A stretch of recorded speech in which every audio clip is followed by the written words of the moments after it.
That dish is the wonton noodles. What do you think makes the wonton noodle stand out above every other type of noodle? It's comforting, it's slurpable, and delicious, and it's the first thing I want to eat when I come back to Hong Kong. Let's go inside and check it out.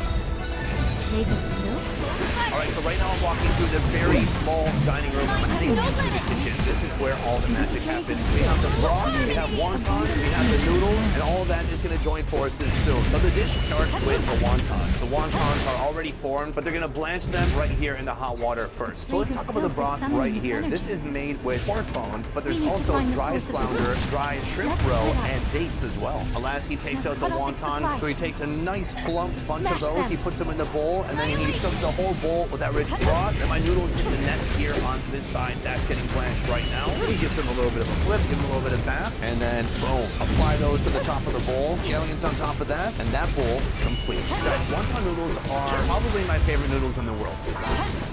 Wow, I didn't know that. Over thaw? Your wife is here. My wife is holding the camera at the moment, but technically there would be a world or a reality in which this is my favorite over thaw. So for me, I just love an egg noodle. It's all about the texture. It's got some chew to it. Cheers.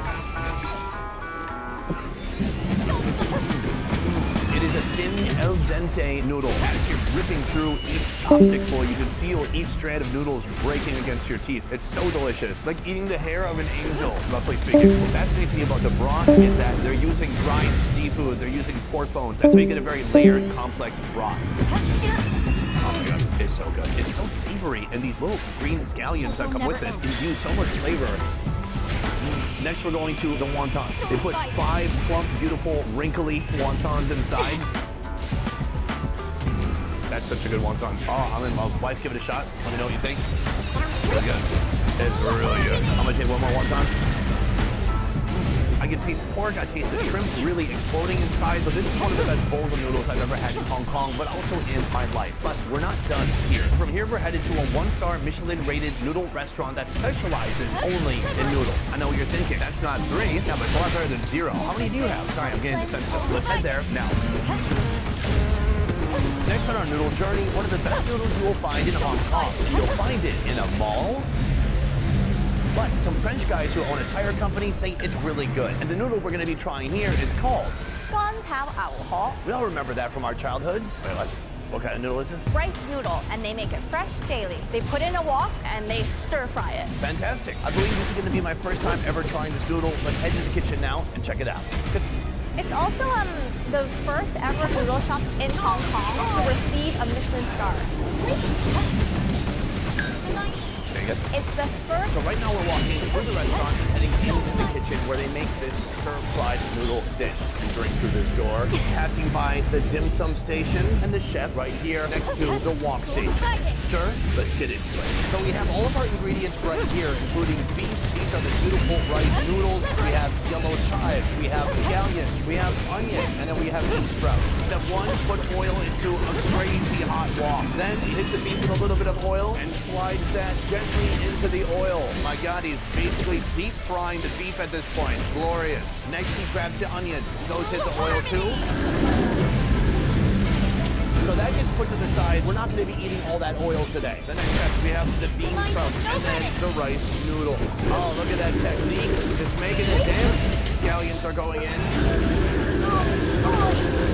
little MSG, salt, sugar, and then we've got some yellow chives. He tosses back in the meat with the onion. Keep it moving, keep it moving. Hit it with a little bit of sauce. That is homemade soy sauce he just put in, and that gives it all this beautiful color. The dish has completely transformed. He lights it on fire. That was some lard. Alas, the dish is complete. Just look at that. Right here we have the final product. It looks amazing. Thank you, chef. All right, folks, we have our noodles right here. Even after doing this all this time, when I set up lights in a random restaurant and eat with my wife filming me with the phone, I get a little self-conscious. I feel like people might be looking at me, judging me. Like, here's the reality. I want you to know if you try to do something similar to what I'm doing right now and you're worried like, oh my god, people are judging me, guess what? They are. Especially me. Probably me the most. Let's eat. Okay, I'm gonna start with the beef. The beef is thinly sliced, super lean. Virginia says it comes from the butt of the cow. Is that right, Virginia? Correct. It's the most tender with beef flavor. Okay, I'm not sure who told her the most tender part of the cow was in the butt, but that's what she thinks. Let's find out. Wow. Was I right? That's tender. It's almost somewhat spongy. There's a strong taste of soy sauce in here. Let's mix up these noodles and get a nice big bite. Oh my God. Wow. The noodles are glistening. You can see there's a sheen on these. The sheen and the glisten is from the lard they use at the very end. Ah, see? Lard does have a purpose. Aside from soy sauce, there is that flavor, that smokiness that comes from the wok. I think people call it wok hei. Wok hei, the breath of the wok. That's definitely what I'm tasting. Some wok breath. Finally, I'm told this is a hot sauce that I should be trying. Cheers. Oh man, very sour, salty, and a lot of heat. This is really an incredible plate of noodles, and it costs $18.33. So this was a fantastic noodle experience, but not our final noodle experience, because we're gonna be trying next the most expensive noodles we could find here in Hong Kong. This location right behind me doesn't actually seem like they would have an expensive bowl of noodles. It looks like just a typical run-of-the-mill Hong Kong diner. But in fact, here they have a bowl of noodles they're selling for $58. Virginia, how are they getting to that price? It's the beef. Which part of the cow is the meat coming from? It's a very specific part. Let me try to demonstrate. Now, if I were a cow, so it's between the ribeye and the brisket, and it's like 1%, and you only have it on both sides, so there's only 2 pieces of it, and it's fresh beef. No, please stop. Let's just go inside and take a look. Boom! I have stepped into the noodle room, and I'm here with the noodle maestro himself, and he's about to embark on this beef noodle mission. Let's get to it. It all starts in here with the beef. I mean, that is exactly what Virginia described. We come back into the noodle room, and then he gets the cleaver out. Time for some serious business. Wow, that thing's sharp. So he's carefully taking off some of that lard. Now, he's cutting thin slices of this portion right here. This is gonna cook instantly in the hot broth. The next move is to grab the noodles. This is a thin, white vermicelli noodle. Puts it in the basket. It only takes a moment before those noodles slide right into the bowl. He blanches some greens, not knowing that I don't actually care about vegetables, but he does it anyway. The veggies go on top of the noodles. Now the beef heading into the basket and being dropped into the beef bone broth. It only takes a moment of the searing hot broth to just barely kiss the beef before it's already cooked through. He brings the beef back and plops it on top of the noodles. He hits it with a little bit of garlic oil and then more of that beef bone broth saturating the noodles. Green onions on top, and that dish is complete. Now the chef is pouring some soy sauce and a bit of chili oil. Thank you, chef. All right, folks, we have our final noodle of this video. Virginia, how did you find this place? I went on the internet and searched most expensive bowl of noodles. And then there was an article that was very divided about this bowl of noodles. So I was like, ooh, maybe Sunny should try. Wow, controversial. I will tell you in the end if I think it's worth it. First of all, he did not skimp on the beef. Look at the marbling on that. It's like a nice netted texture of fat and protein. I'm gonna give it a little bit of a dip. Let's give it a shot. Super salty. Oh, it's spicy too. And then the feel of the meat is super satisfying. Oh my God, I've already eaten meat. There's so much meat. Aside from the beef, this is a beautiful, rich broth. Not very salty, but it has a lot of beefiness to it, but I like it. Meanwhile, I forgot it's a noodle tour. I'm gonna take some of the beef, I'm gonna hit it with a little bit of sauce, pick up some beef and some noodles together.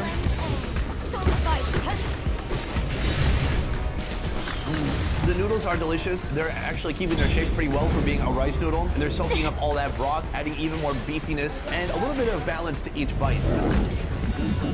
This is a tough call. Would I, in my normal life, spend $58 on a bowl of noodles like this? I'd probably be tempted just to get the typical like wonton noodles or something like that. Regarding whether it's delicious or not, oh, it's delicious. Regarding the price, I'm not so sure about that. After spending some major money on this city's most expensive noodles, I'm ready to double down on my culinary investments. Next, I want to see if I can spend more than $100 on Hong Kong street food in one day. But there's a problem. Street food in Hong Kong is dying. Here they don't call it street food. Don't call it Dai Pai Dong. Decades ago, they used to be everywhere, but these days, only a few remain in the city. Next, I'll eat at 3 different Dai Pai Dong street food stalls. I make more money each one I go to, and by the end of the day, I'll order the most expensive food on the menu at this late-night location. We've arrived at our first Dai Pai Dong right behind us. Thinking about this place. We're at Bing Yi Pa Dong. They've been open since the 1950s, and they've never moved. They're open from 7 a.m. all the way to 6 p.m. They just slide directly to like instant noodles with pork. The entrance Lauren's kitchen is right behind me, but outside we can already see some of the ingredients they're using for this breakfast. Right here, a big stack of eggs, and then right here, you can see a bowl full of instant noodles. We're going to be getting some instant noodles soon, but first, take a look at the action going on in here. So right here we have plates full of eggs, and inside of here we have pork chops. Oh my God, will you take a look at that? Shining, shimmering, splendid. We're not just putting pepper on top, and then she put some dark soy sauce in as well. Soon I'm going to be trying out the noodles they make here, but first I want to see their breakfast sandwich. Right here we have some already grilled up Spam, and then we have what looks to be Spam and eggs. Everything starts right here with a fat slice of white bread. Bread goes in the toaster. She's picking out the toast with a chopstick and rotating it every few seconds. Be sure to do this step with a wooden chopstick, not a steel chopstick. From here, she actually takes a single piece of toast and cuts that in half. She slathers it with a little bit of butter. She hits that with Spam, and then she hits it with the scrambled egg, top it, cut it in half, and that sandwich is ready to go. So that is how you make the sandwich. Now we're going to check out the noodles. She puts the seasoning packet into the soup. Right here, she has some lettuce, some broth, and some noodles. And then on top, she puts an egg. Right down here, we have the pork chops getting scooped out of a plastic bowl. She puts chicken wings onto the plate next, and that is leaving. And just like that, the food has disappeared. I don't know what's going on. Boom! Our first meal of the day. Today I'm attempting to spend over $100 on Dai Pai Dong food in Hong Kong. Well, this is probably going to be the cheapest meal of them all. First of all, this sandwich right here, $3.50. And then somehow these two go together. A bunch of meat and then noodles in a bowl. That costs $5.90. So right here we have a thick, fatty piece of Spam. This could have been put on the griddle 15 minutes ago or 15 days ago. I wouldn't know the difference. And then on the other side, a unique looking omelet. This looks like a fantastic breakfast sandwich. It's full of all the things you want in a breakfast sandwich. Breakfast meat, breakfast egg. The ends. Let's give it a shot. Oh, that's good. It mostly tastes like greasy, processed, delicious Spam with a little bit of egg. It's real like junky comfort food. How do I say this in a nice way? It's Spam. Spam is, you know, I grew up in a trailer house and we always had Spam. It's very affordable. Wash it down with a little bit of milk tea.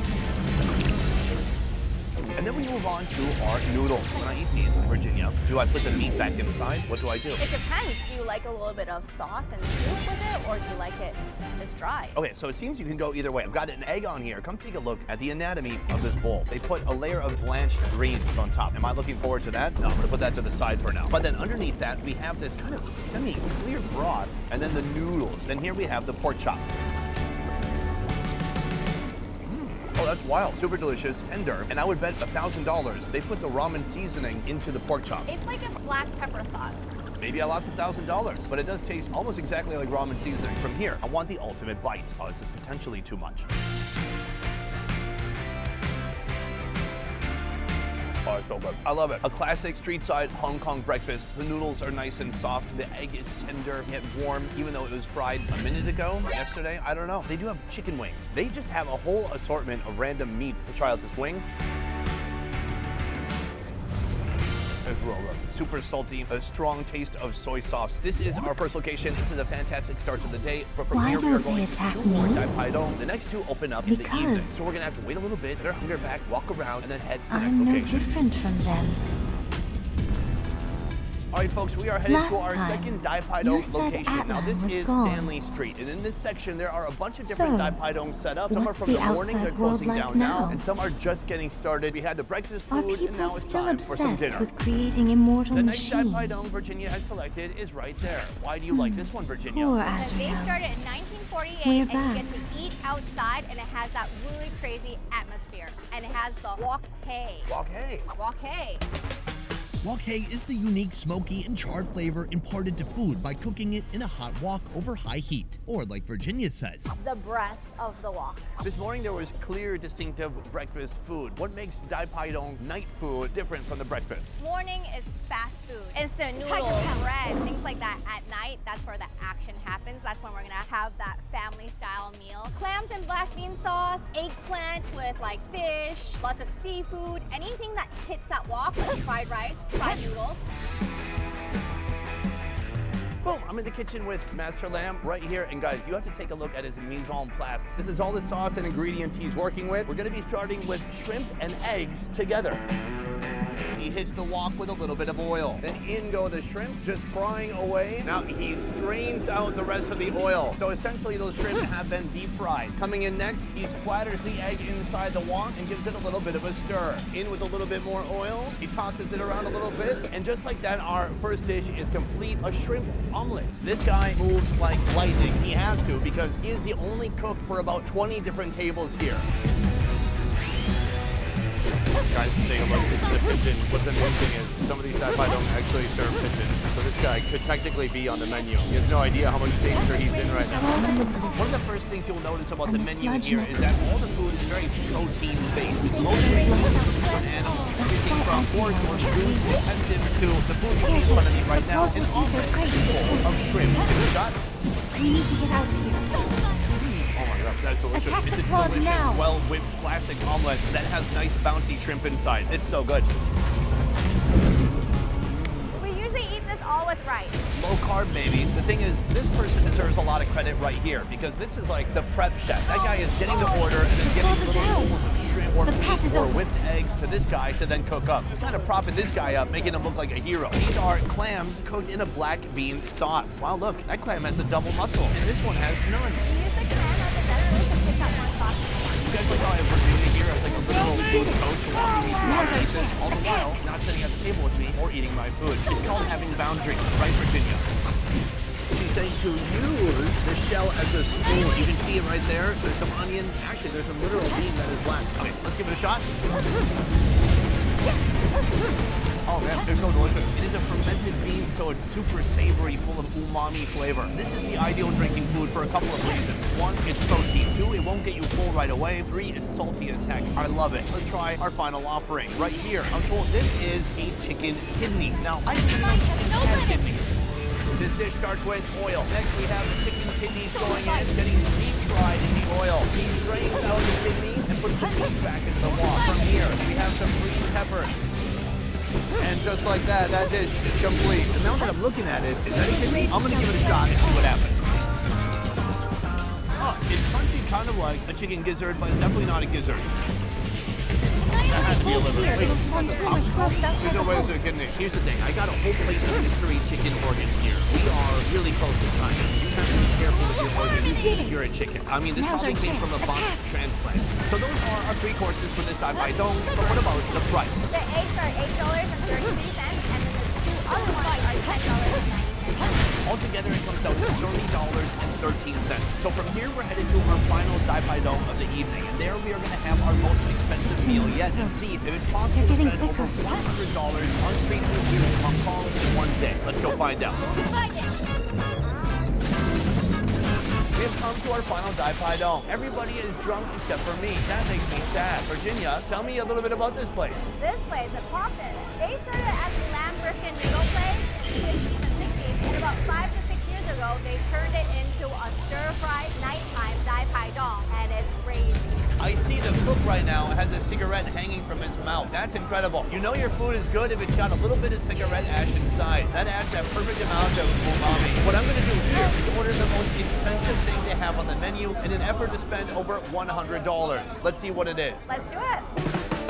This is our first dish right here. It is shrimp. So this is our wok chef right here. He has a salted egg yolk, and he's chipping that away and putting that into the hot wok. All of that is salted egg yolk. Wild. That is mixing up with some oil, and he's making a delectable sauce. Right here, he puts in salt, sugar, and MSG. The shrimpies are going in the salted egg yolk, and that's gonna get mixed up real nice. He tosses the shrimp about, he does a quick 180, and then he puts the shrimp on the plate just like so. And just like that, dish 1 is complete. This guy is an animal.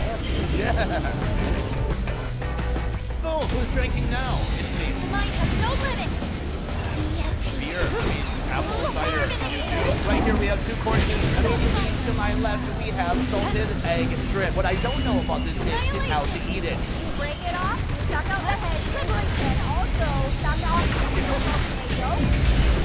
Thank God he said salted egg yolk after saying suck off. These shrimp, not that big. Pretty medium size, but I'm gonna twist that head off and you can see the fat and the goo from the head. I'm gonna give it a suck. You